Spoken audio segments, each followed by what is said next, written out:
আজকে ক্যাবিনেট মিটিংটা হলো। সেখানে প্রথমে আমরা এই যে সচিবালয়ে অগ্নিকাণ্ডটা ঘটেছে সেটার একটা ভিডিও দেখলাম এবং সেখানে বিশেষজ্ঞদের ব্যাখ্যাগুলো শুনলাম। নতুন বছরে অন্তর্বর্তীকালীন সরকারের প্রাধান্য তো অবশ্যই হবে। আগে যেটা বলেছি তিনটা, একটা হচ্ছে বিচার নিশ্চিত করা এই জুলাই আগস্টে হত্যাকাণ্ড এবং যে বর্বরতা চলেছে তার। দ্বিতীয় হচ্ছে যে সমস্ত সংস্কার করার প্রস্তাবনাগুলো আসবে সেগুলোর ব্যাপারে রাজনৈতিক মতৈক্য গড়ে সেই সংস্কারগুলো করা। আরেকটা হচ্ছে আমাদের নির্বাচনের একটা ক্লিয়ার রোডম্যাপ ডেভেলপ করা। এর পাশাপাশি কিন্তু বাংলাদেশের রাষ্ট্রীয় জীবনে সবসময় যে চ্যালেঞ্জগুলো থাকে সেগুলোও থাকবে। তার মধ্যে দুটো যেটা অন্তর্বর্তীকালীন সরকার মনে করে তারা প্রাধান্য দিচ্ছে, একটা হচ্ছে আইন শৃঙ্খলা, আরেকটা হচ্ছে নিত্য প্রয়োজনীয় দ্রব্যের দাম মানুষের ক্রয় ক্ষমতার ভিতরে।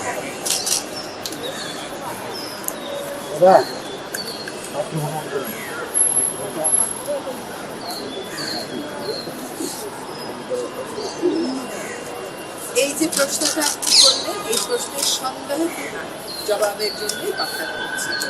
এবং একটা জিনিস খেয়াল করতে হবে, আমরা আসলে যে কোনো একটা ঘটনার পরে কতগুলো দৃষ্টিবোধ, কতগুলো মতামত, সিদ্ধান্ত নিয়ে তারপরে ভিন্ন কোনো কথা শুনলে ওটা আর আমরা মানতে চাই। এখন আজকে বিশেষজ্ঞ যারা ছিলেন তারা আমাদেরকে একেবারে ক্লোজ আপে দেখিয়েছেন যে কিভাবে আগুনের সূত্রপাতটা হয় এবং এইটা আমাদের সচিবালয়ের বিভিন্ন ভবনের নির্মাণের কারণে কিভাবে একটা অবস্থান থেকে আরেকটা অবস্থানে এটা ছড়িয়ে যায়।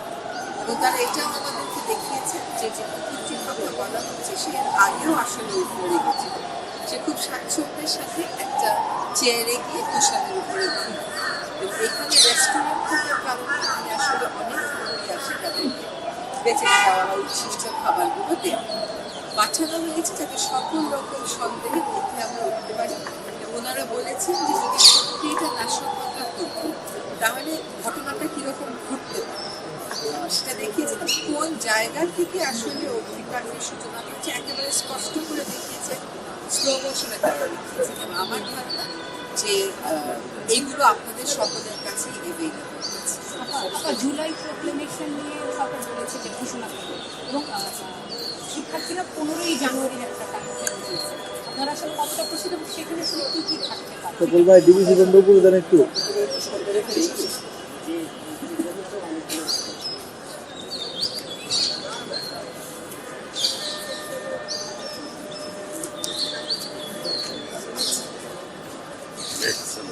অগ্নিকাণ্ডের ঘটনার যে প্রতিবেদনটা দেয়া হয়েছে এটাতে সন্তুষ্ট কিনা। প্রথম কথা হচ্ছে যে অগ্নিকাণ্ডটা আসলেই খুবই ভীতিকর এবং আমাদের জন্য একটা অনেক বড় দুশ্চিন্তার কারণ। এখানে কিন্তু আমরাই অফিস করি, ফলে প্রথম আঁচটা আমাদের গায়ের উপরই পড়বে এবং যারা ওখানে অফিস করে বা যাদের কার্যালয় ছিল তাদের জন্য এটা একটা সাংঘাতিক ট্রমাটাইজিং ব্যাপার। কাজে আমরা আমাদের নিরাপত্তার স্বার্থে শতভাগ নিশ্চিত হতে চাইব। আমাদের করে দেওয়া কমিটি, কিন্তু আমরা কোনো বায়াস থেকে এই কমিটি করিনি। আমরা বুয়েটকে বলেছি যে আপনারা 3 জন বিশেষজ্ঞ দেন, বুয়েট নিরপেক্ষভাবে দিয়েছে। পরবর্তীতে আরও 8 জন বিশেষজ্ঞ কোঅপ্ট করা হয়েছে। ফলে ভরসা না করার কোনো কারণ আছে বলে আমরা মনে করছি না। এটা হচ্ছে 1 নম্বর। 2 হচ্ছে জুলাই প্রোক্লেমেশন। জুলাই প্রোক্লেমেশনের যে ব্যাপারটা, এটা হচ্ছে আসলে এরকম একটা বিপ্লবের পর এরকম একটা প্রোক্লেমেশন হয়, এটা খুব স্বাভাবিক ঘটনা। কিন্তু সেই সময় ঘটনা প্রবাহ খুব দ্রুত ঘটে গেছে। একটা কোটা বিরোধী আন্দোলন থেকে একটা সরকারের পতন হয়ে গেছে। আন্দোলনরত যারা ছিল তারাও বলেছে যে তারা অতটা প্রস্তুত ছিল না। আমরা যারা পরবর্তীতে দায়িত্ব নিয়েছি আমরাও নিয়েছি 3 দিন পরে এবং আমরাও কেউ রাজনীতিবিদ নই। ফলে প্রোক্লেমেশনের প্রয়োজনীয়তা আমরা তখনই ফিল করেছি, একই সাথে আমরা ঐক্যের প্রয়োজনীয়তাটাও অনুভব করেছি।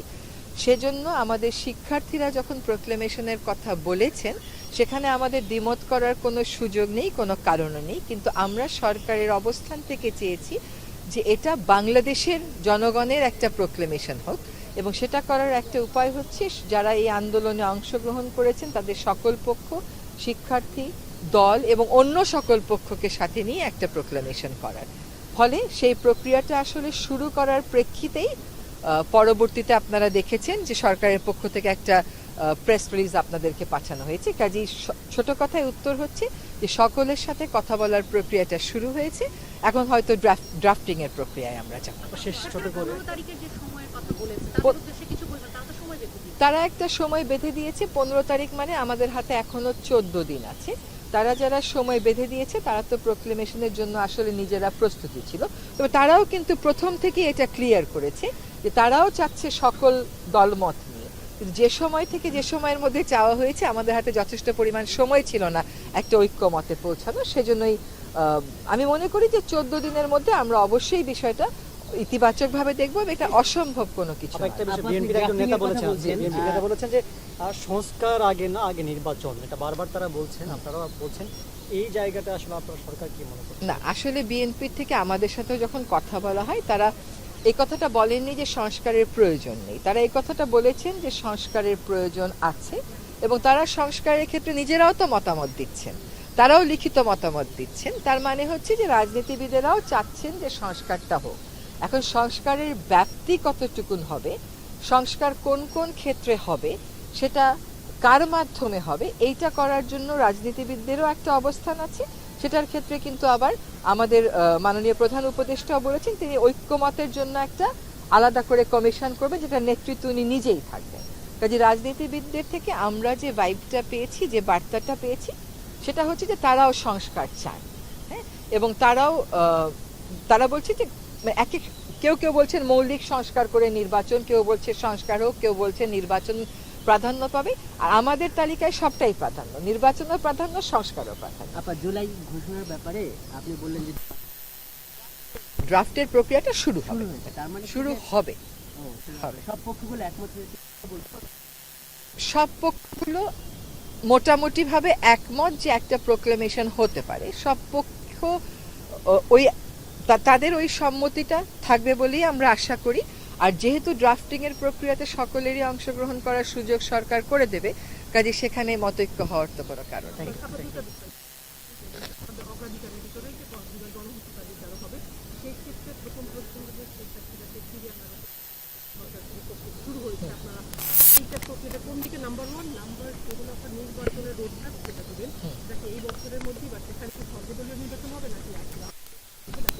আচ্ছা, প্রথম কথা হচ্ছে যে আইনি প্রক্রিয়ার অংশ হিসাবে শেখ হাসিনাকে ফেরত চাওয়ার চিঠি পাঠানো হয়েছে। এখন ফেরত চাওয়ার ব্যাপারে আমরা আমাদের অবস্থান স্পষ্ট করেছি, এবং ভারতের সাথে আমাদের একটা চুক্তি আছে সেটাও আমরা বলেছি, সেখানে একটা ব্যতিক্রম আছে সেটাও আমরা বলেছি।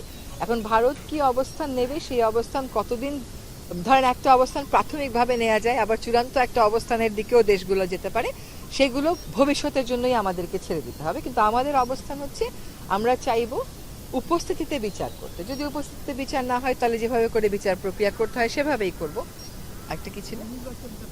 আচ্ছা, নির্বাচনের ব্যাপারে কোন দল অংশগ্রহণ করবে, কোন দল অংশগ্রহণ করবে না, এটা তো আমরা বলে দেব না। যে দল অংশগ্রহণ করতে চায় সে দল অংশগ্রহণ করবে, কোন দল কেমন করে অংশগ্রহণ করবে সেটা তো সেই দলকে সিদ্ধান্ত নিতে হবে। নিষিদ্ধ না করলে তো নির্বাচন করতে পারে। এখন কথা হচ্ছে কি, এই সমস্ত কথাগুলো নির্বাচন কমিশন থেকেই আসলে আসতে হবে। সরকারের পক্ষ থেকে যদি আপনারা কোনো অবস্থান দেখতেন যে সরকার এই দল নিষিদ্ধ করছে, তখন আপনারা এই প্রশ্নটা সরকারকে করতে পারতেন। তাছাড়া কোন দল নির্বাচন করবে না করবে এই প্রশ্নগুলোর উত্তর আসলে নির্বাচন কমিশনই দেবে। এখনো পর্যন্ত তো সরকার এই ব্যাপারে কোনো মতামত জানায়নি, কোনো অবস্থান নেয়নি যে আওয়ামী লীগকে আমরা নিষিদ্ধ করব, এরকম কোনো অবস্থান তো নেয়নি। আমরা যেটা দেখেছি যে হাইকোর্টে এরকম একটা বা দুইটা রিট পিটিশন হয়েছিল, সেগুলো আমার ধারণা একটা উইথড্র করা হয়েছে, আরেকটা মনে হয় হাইকোর্ট নিজেই সামারিলি রিজেক্ট করে দিয়েছেন।